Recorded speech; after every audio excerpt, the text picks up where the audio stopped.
خیبر امن جرگے کے حوالے سے ہم پہلے بات کرتے ہیں۔ 2 جرگے ہوئے ہیں 2 دنوں میں، ایک ہفتے والے دن ہوا اور ایک اتوار والے دن ہوا۔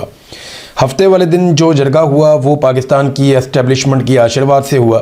اس میں چند درجن لوگ موجود تھے، بہت ہی تھوڑی سی تعداد میں لوگ تھے اور کوئی اتنا خاص جرگہ نہیں تھا، نہ وہاں پہ عوام کی بھرپور نمائندگی تھی، لیکن اس کو پوری کوریج ملی۔ پاکستان کے تمام ٹی وی چینلز نے اس کو دکھایا، سرکاری ٹی وی نے اس کو دکھایا، اس کی کافی پذیرائی کرنے کی کوشش کی گئی اور اس کو انڈر ڈسکشن بھی لایا گیا۔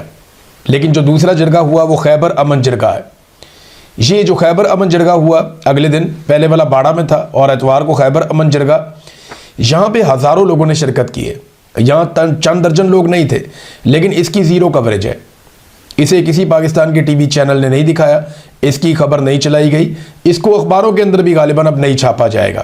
آج جب آپ یہ وی لاگ سن رہے ہیں تو شاید کہیں پہ کوئی تھوڑی بہت جگہ مل جائے، لیکن جو جرگہ اسٹیبلشمنٹ نے کروایا، جس کو آفریدی صاحب نے کہا جی کہ یہ عسکری جرگہ ہے، تو اس کی تو کوریج ہوئی، لیکن جو جرگہ وہاں پہ مقامی لوگوں نے کیا اور عمائدین نے کیا اور خیبر پختونخوا کے وزیر اعلیٰ اس میں گئے، اس کی کوریج نہیں ہوئی، کسی نے دکھایا بھی نہیں اسے۔ لیکن یہی عوام کا حقیقی جرگہ ہے، کیونکہ یہ کسی کی خواہش کے اوپر نہیں بنا، یہ کسی کے کہنے کے اوپر نہیں بنا، اسے کوئی سرکاری آشرواد حاصل نہیں ہے، یہ عام قبائلی ہیں جو اکٹھے ہو گئے اور انہوں نے اکٹھے ہو کر فیصلہ کیا۔ جرگے نے 3 اہم فیصلے کیے ہیں، یہ تینوں فیصلے میں آپ کے سامنے رکھ دیتا ہوں۔ نمبر 1، ہمیں جبری طور پر اپنے گھروں سے بے دخل کیا گیا، ایک تو یہ انہوں نے کلیئر کر دیا، لہذا وفاقی حکومت اور جس نے ہماری قربانی کو مذاق بنایا ہے وہ معافی مانگ کر اپنے الفاظ واپس لیں۔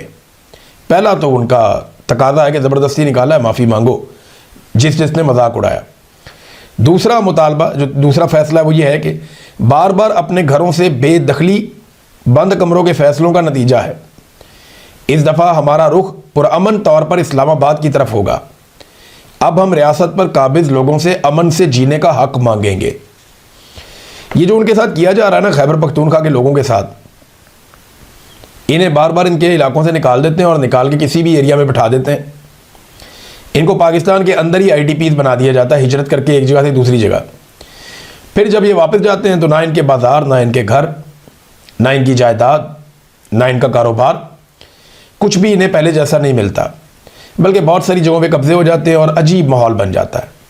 چیزیں تباہ و برباد ہو جاتی ہیں، جو سامان چھوڑ کر آتے ہیں ان پہ ڈکیتیاں پڑ جاتی ہیں، تو باقی بچتا ہی کچھ نہیں ہے۔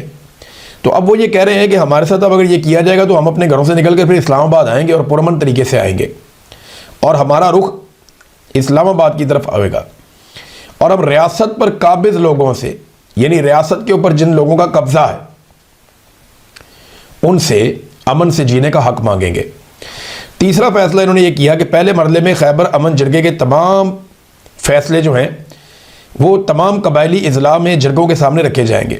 جتنے بھی قبائلی علاقے ہیں وہاں پہ جرگے ہوں گے، ان کے سامنے یہ سارے، جیسے باجوڑ میں جرگہ ہوگا اور بہت ساری ایریاز ہیں وہاں پہ جرگہ ہوگا، تو یہ سارے وزیرستان میں ہر طرف وہ جرگہ ہوں گے، اور ہر جرگے کے اندر یہ سارے فیصلے رکھے جائیں گے جو فیصلے کیے گئے ہیں، اور ان سے بھی مشورہ لیا جائے گا۔